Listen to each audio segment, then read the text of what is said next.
Welcome back to Grand Tactician the Civil War. This is our 1861 campaign with a February start, so it's the early start of the campaign. This is episode 6 of the playthrough. If you missed the previous episodes, I'll put a link to the playlist in the comments and you can go back and watch wherever you're up to, or start from the very beginning if you're brand new. There are also other Grand Tactician playlists on my channel. We've completed a Union campaign playthrough. We've completed a couple of different CSA playthroughs, one starting in the later start date in 61 and the other one was a tough playthrough from 1864. So if you missed those, check them out. I'll do a quick run through of where we are, but not in depth. If you want to know the in-depth details, you'll have to go back and watch the videos. So yeah, we've just fought a battle in Missouri. Sterling Price sent Canty's army packing, basically. We're holding solid and recruiting troops in Tennessee ready for a push into Kentucky. And we're holding a defensive line in Virginia.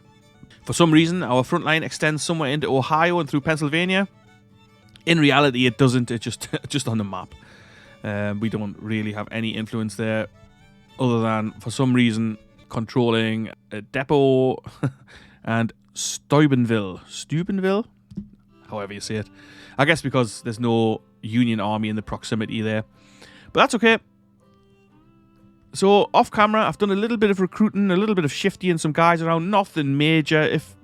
We'll see when we go through the guys here. I mean, as you can see, I've done a slight reorganization. So I've made an artillery division because it was getting difficult to keep all our artillery together, basically, with a view of moving towards the corps system. Because remember, we're still in military 1, so these guys are all corps-sized units. But once we hit military 2, we'll have full armies with individual corps. So these guys will become corps commanders, basically, and someone has to be the army commander, and I think that's going to be Lee. So I'm going to bump him up over Beauregard. His stats are looking good. I mean, it's not to say Beauregard's on, but I think he's probably more suited to the corps command. And we're also going to bump Stewart up, I think, maybe to a corps command, because he's looking really good, with a view to Ewell probably taking over his division, or maybe Hampton. They're both equal. Hampton's a political officer, so maybe we'll pick him. Also, Withers is looking good. Lane, not too bad either. I mean, not amazing, but not too bad. He's definitely getting better. His stats were way lower before. So I've moved Ruggles across. He's not great, but he was a brigadier general, so I've bumped him across here, and he's in charge of our artillery division.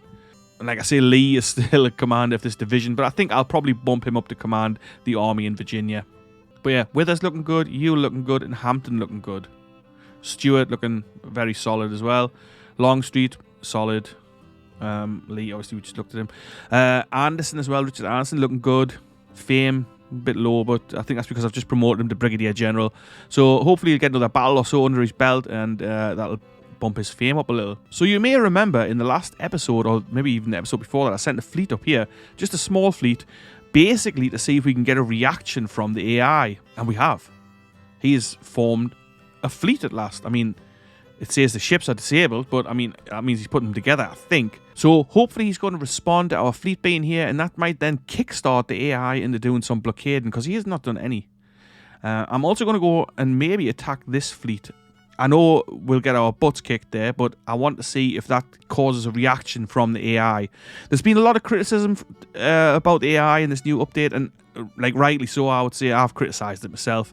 But as other YouTubers have commented, well, I don't want to say YouTubers, as other people who play this game on YouTube have commented, the AI is probably struggling to get to grips with this latest update, and I can see why. Because there's a lot to it. So I don't know, maybe for some reason the AI just hasn't kicked into the naval side of things at all. But anyway, so this is enough talk now. There's enough blabbering from me. We'll just have one more quick look at the fleets. I've queued up a few ships.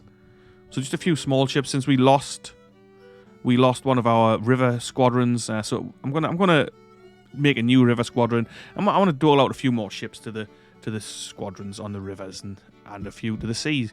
So we're built up like a steam sloop, a few schooners and things like that. You know, I mean, nothing too exciting. But we do have a couple of frigates that are almost ready, which is cool. So we'll work on from that. Let's get going. So surely these guys aren't going to retreat south. That's the army we just defeated in the last episode. They can't be retreating south. No. I was going to say. Alright. So they're pulling back up towards Lebanon and Rolla, I guess. We're pulling up the Missouri Pioneers. They're going to build stuff for us here, and that's going to release Price's army to push up north. Recruiting a few more guys into this Western HQ. We do have some men ready, actually, in the Central HQ, but Johnston's already at 32,700, so I'm not sure if we can put too many more troops in here. Probably not. Again, I've done a slight reorganization here.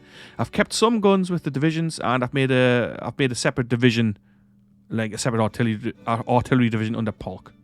But these guys all got 6-pound guns. We've got nothing really weapon-wise. We've got 8 12-pound howitzers, which, I mean, I can't replace any of those because 8 isn't enough. We do have some on order, though. We've got 32 on order, and they're going to be another 33 days. 24 pounds, we've got 16 of those arriving in 7.5 days, so obviously I'll be able to dole them out to some people. We've got 2 James rifles, 4 Parrots, no use really, 1,000 Springfield rifles, 600 Mississippi rifles, and a handful of other ones. We're even starting to run low on Springfield muskets. We're down to 2,900. It's not even enough to equip a full-size brigade, so weapons is a real problem.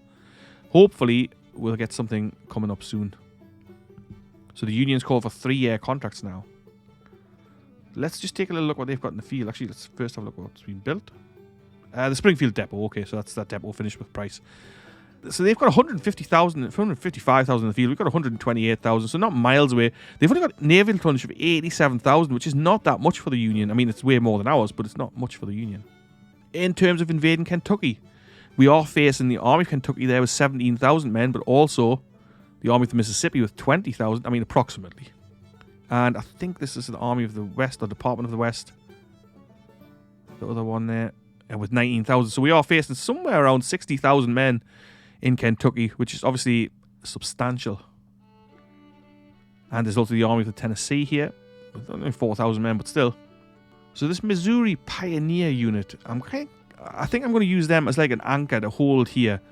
So we might put some more troops into them. They might like become a southern Missouri garrison rather than engineering corps, if you know what I mean. And that's going to release Price even more to push up and take St. Louis, which is obviously, hopefully, going to cause a reaction from the AI. I say hopefully. I don't know if it will. I'd like it to. And we've got the Army of Northeastern Virginia there with 13,000 men. Our Army of the Northwest, going to have 5,500 men eventually.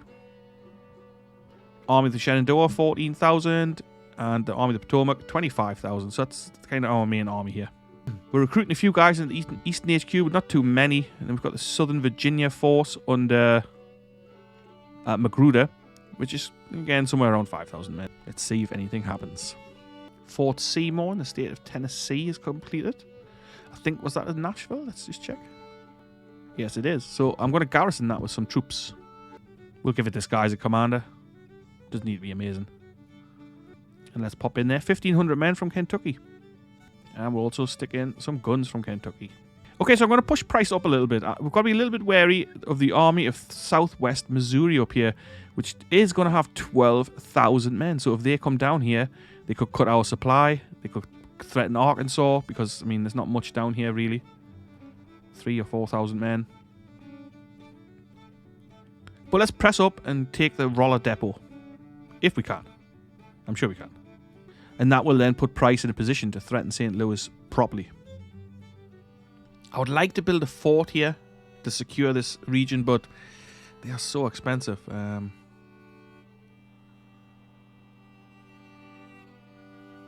Let's do it. Let's do that. Oh, if it lets us. There, 19 million. So they are really expensive, but I think this is a strategic location, which should slow down and advance into Arkansas if those guys do come down. Glorious victory at Long Island Sound. Long Island Sound Squadron disintegrates. Lower Base Squadron disintegrates. Right. I'm not sure what that's about. Maybe they're half-formed fleets. Not sure. Some of our ships are showing disabled now as well. So we'll see what happens with that. Like I say, this is a little bit of an experiment with the Navy up here. Block Island Squadron disintegrated. Didn't it already say that? New railroad line opens. Construction of the Union's MN, Minnesota, and Chicago has been successful. Okay, so they finished one of their railway lines. That's interesting to know. We've got something open for investment. Oh, hopefully it's a military policy. That'd be nice. Recruitment officers. Finance the establishment and management of recruiting offices across the nation, with local and effective recruiters managing the nation's recruitment effort. More volunteers are likely to offer their services for the nation's cause. Each level affects, obviously, how good it is. Recruit agents. Finance the recruitment of agents to spy on the enemy. Improved intelligence gathering. That's a good one, but trade warfare. This allows the military, along with private contractors, to make arrangements that allow waging a more effective trade war against the enemy. Each level of this project further increases effectiveness of blockades and blockade running by the nation's navy. So that's obviously going to be a good one, but I think maybe let's go with recruitment officers. I like the sound of that. We'll go with that one. So their little squadrons are gone. I mean, I don't know. Let's see what happens with that. I mean, they're building supply depots up here in Philadelphia. I mean, and Harrisburg. It seems to be mostly what the AI is doing at the minute. Just building depots all over the place. Now, finance is actually on A- now. They seem to have improved.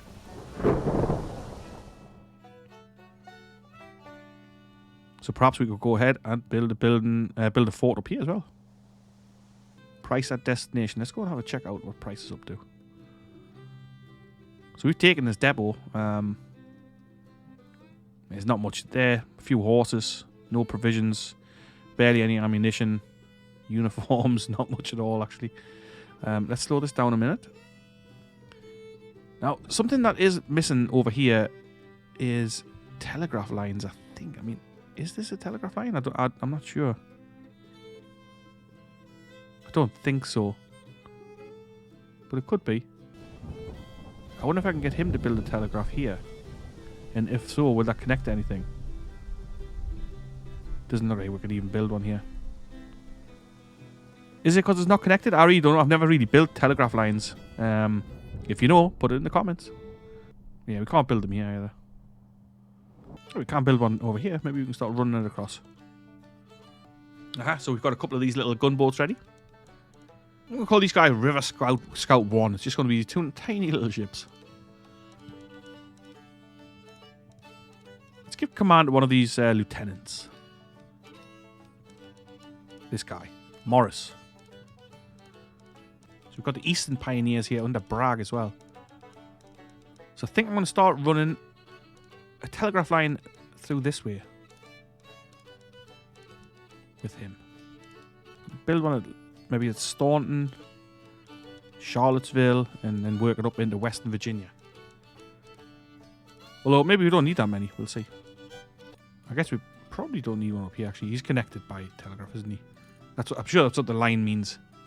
I'm going to upgrade the farms there.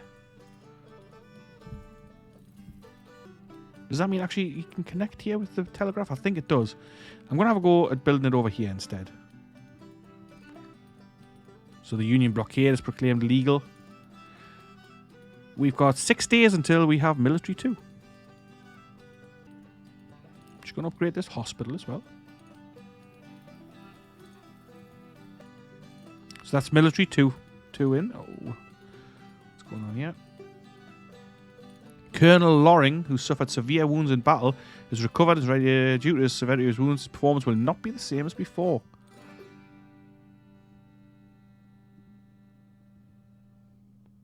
It looks the same as before, I think. As far as I remember, anyway. Right, so anyway, we've got military 2 now. Now we need to form real armies, full armies. So I'll go ahead, now I'm going to organise these armies, and then we'll have a little run through of what I've done.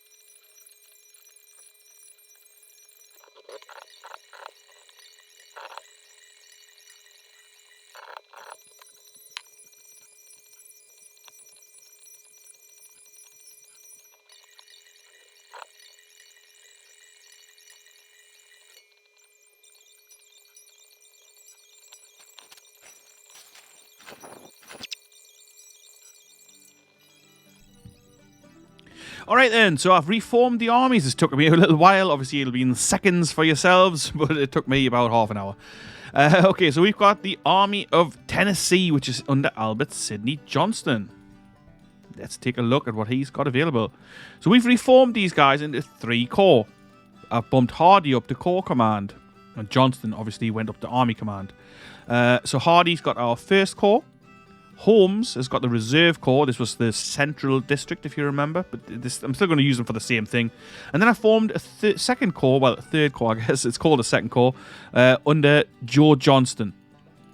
It's going to be a smaller corps than the 1st Corps. But, you know, still decent size. And we're going to build it up with some of these guys I'm recruiting under Holmes.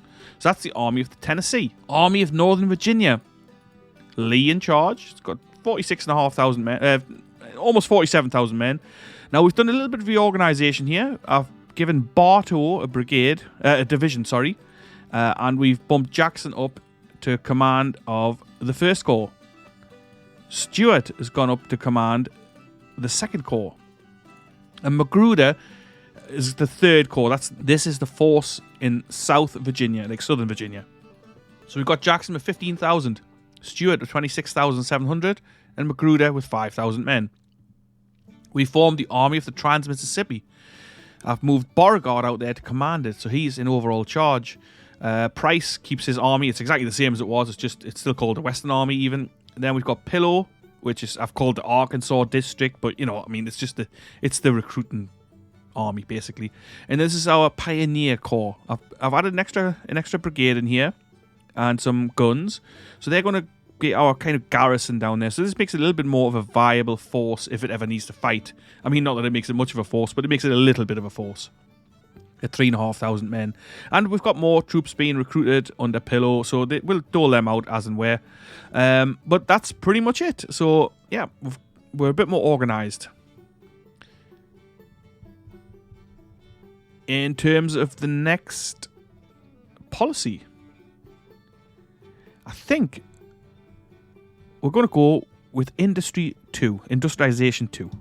Price is struggling up here with supply. We can't seem to get supply through this depot up here. Which is a bit of an issue.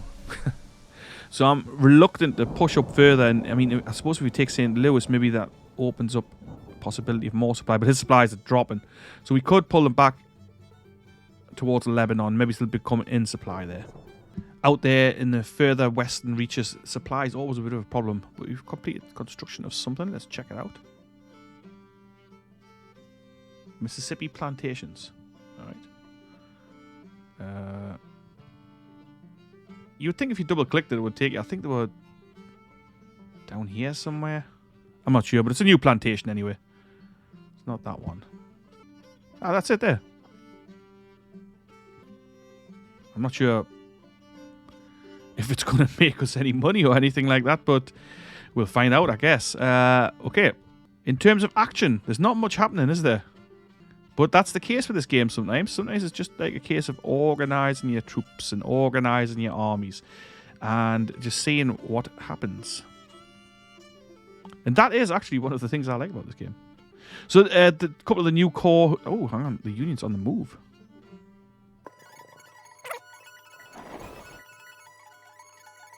I like that. I mean, our fleet is just letting them go past there. Okay, so they're pulling over this way. I think maybe they're worried about Price being here.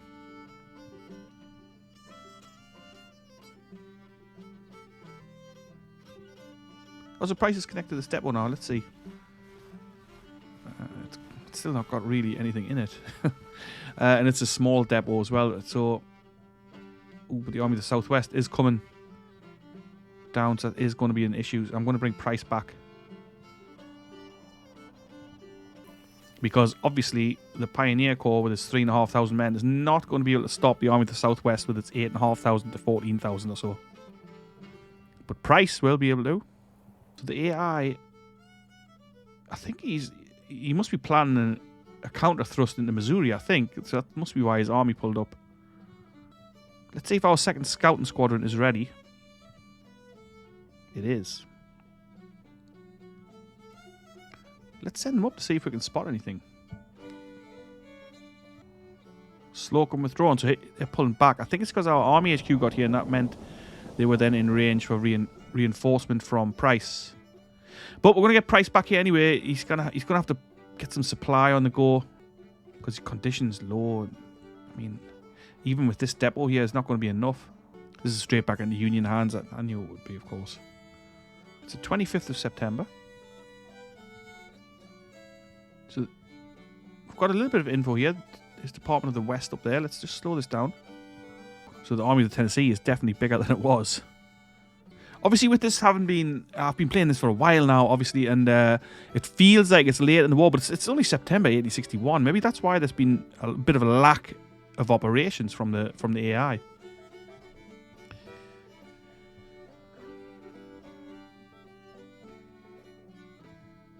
Projects? Oh, yes, Austrian rifles. Yes, please, let's go with those. And let's go with another administration reform. So, does this mean we can now order the Austrian rifles? I would like it if it was the case. Let's see. I'm just clicking on these, see if... Oh, and we've got some guns available. 40 12-pound howitzers. Who would ever have thought you'd be excited about 12-pound howitzers in 1861? But anyway, yeah, so 40 of those. And 23 the 24-pounders. That's nice. Can't order any of the real guns. Oh yeah, so the Augustine rifle. Austrian model 1842 Augustine tube lock smoothbore musket, later rifled, sighted and converted to percussion using the cone and barrel technique. So these are a little bit antiquated, but they're a heck of a lot better than what we've got. 3 rounds per minute, 350 yards range. Bear in mind the majority of our troops are armed with these Springfield muskets, so 250 yard range, 2.5 per minute, or even worse, mixed muskets. Let's go ahead. I'm going to order 10,000 of these. Yeah, hang on. Let's see if we can... We can't get the Lawrence rifle yet, which is obviously a superior weapon, but I'm not seeing that. Oh, no, there they are. So what's the difference in cost? 650 for the Lawrence and 638 for the Augustine rifle. So it's a no-brainer, really. We're going to order the Lawrence rifle. Accuracy mediocre, range 400 yards, so it's got a further range, 3 rounds per minute. Let's just take a look. What was the accuracy of the Augustine rifle? Poor, right. So the Lawrence or Lorenz rifle, I'm going to order 10,000 of those. So again, that's not actually that many. The next option was 25. You know what? I'm going to order 25,000 Lawrence rifles. That's still not that many. It does sound like a lot, but it's not. I'm also going to order... Let's go ahead and order 10,000 of these. They're slightly cheaper. And they take a little bit less time, I think. But anyway, so we've got some on order now. We can't order cavalry weapons, unfortunately. But that's fine. So we're gonna have some guns available at least. There's some rifles available at least. Let's just take a quick look at our gun situation. So these guys were all 6-pounder guns. So I'm going to change some of those over. Not all of them. But let's give these guys 24-pound howitzers. And I'm going to give Beckham's battalion 12-pound howitzers. That's a bit better. I'm going to bring Pickett's brigade into McBride's division. That'll take Hardy to 32,500 men, give or take, and Johnson to 14,000. That I think we've got a decent force here that we're going to push up into Kentucky with, especially since one of his armies has left Kentucky. So that is pretty good news. Our scouting squadron, I still want to send them up here, but I want them to avoid combat. I don't want to lose another squadron. Let's see, stance. We're going to go to defensive, so hopefully they'll pull out if they get attacked. We've got some more fleets ready here, actually. So New Orleans squadron, I'm going to bump this up. We've got this double ender, which is a good ship. I'm going to pop that in here. These are going to be used for scouting mostly, so I'm going to put them into another scout squadron. And once these steamers are ready, they're going to go into here as well. But yeah, let's make another scouting squadron with these 3. River Scout 2. So the Department of the West, oh yeah, they are moving. They are definitely moving. He's definitely planning a bit of a counter-offensive here, I think. So he's going to have the Army of Southwest Missouri, the Army of the West, and the Department of the West. So this is substantial. 20,000. Another 18,000, so that's 38,000. plus 15,000 there.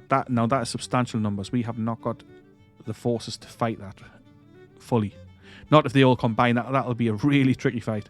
So we're working on upgrading this depot, which is much needed. We're also going to build another depot. I know depots are expensive, but this is our supply base here, and it's just got to be done. Now, this unit is under Barksdale from New Mexico territory. Barksdale disgraced himself. So I'm going to leave them here, and I'm going to see if Barksdale fixes himself. Got another policy. Is another military policy? I would like it if it was. Yes, it is. Ah, it's just that one. Recruit agents. Well, maybe we'll do it. Let's do it. Oh, credit ratings dropped a little to BBB+. It's still okay. Funding 1. That's the unions. I'm going to push up to Bowling Green with Hardy's Corps. And we're going to push on Hopkinsville with the other corps. Just moving the guns across here. Let's upgrade them as well.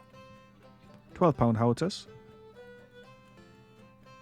So he had moved them north. Now he's coming back south. That's nice to see. 21,000 men there.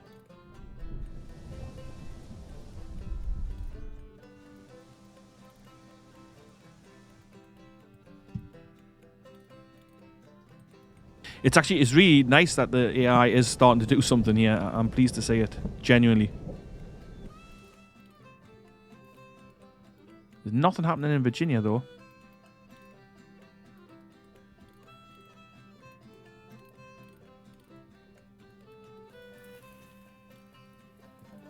And his fleet really isn't doing anything either. Let's build some supply.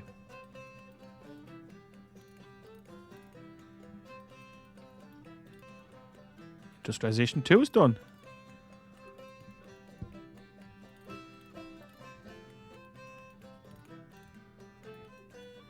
%16 for foreign intervention. Not too good, is it?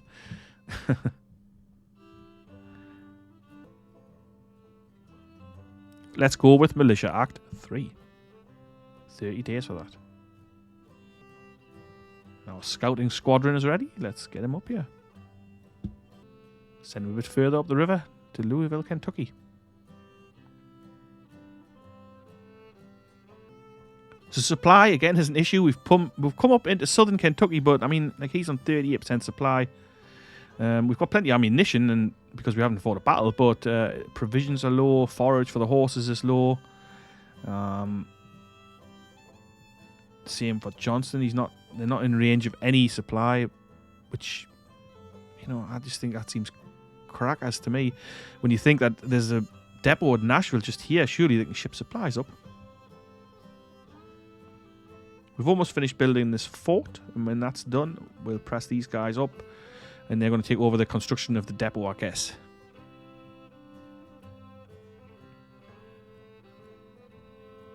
So the Department of the West is making a real beeline for our forces here.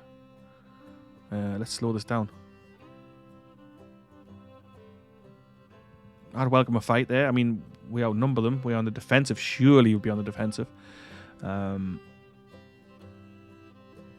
We'd have the Pioneer Corps and the Western Army all under Beauregard. So surely this 20,000 man army is not going to do too much to us. Barksdale must still be disgraced because he still has that thing. Yeah. Wheeler's ready though. I mean, I know he's a cavalry commander and he's not actually looking that good, but let's move him up. I'm going to put him into the Pioneer Corps. And I think this is a decent place to call the episode. So we've pushed up into Kentucky. Let's just have a look at the front lines, such as they are. Yeah, so up into Kentucky. This is still, obviously Missouri is still very much under Union control. We need to push up into there. But actually support 85%. Is that support for me 85%? I think so. Yeah, because Illinois 20% support us. Kentucky 77%. Indiana 20%. Ohio 18%. Pennsylvania 15%. Maryland 61%. That's pretty good. Delaware 61% as well. And then obviously next to nothing up here. New Hampshire, 13%. Oh. Massachusetts, 1% support. Right. Well, anyway, so let's leave it here. it's been a bit of a reorganization sort of episode. So no combat in this one, but we have had a fair amount of combat lately, and I'm actually fine with having no combat every once in a while. These are our telegraph lines. We need to extend them into Arkansas, which is something I'll work on in the next episode as well. But I hope you did enjoy the episode, even though there was no battle. There doesn't always have to be a battle for it to be good. If you did enjoy it, do leave a like, leave a comment, subscribe to the channel if you're into this sort of content. There's lots of regular content on this channel. In fact, most days at 2 or 3 p.m. British time, British Standard Time, there's a new video on this channel. Sometimes at different times if I feel like releasing them, but that's kind of the standard release time. But so, yeah, I hope you're enjoying your day, and I hope you enjoyed the video, and whatever you're doing, I hope you're having a great time, and I will catch you later. Ta-ra for now.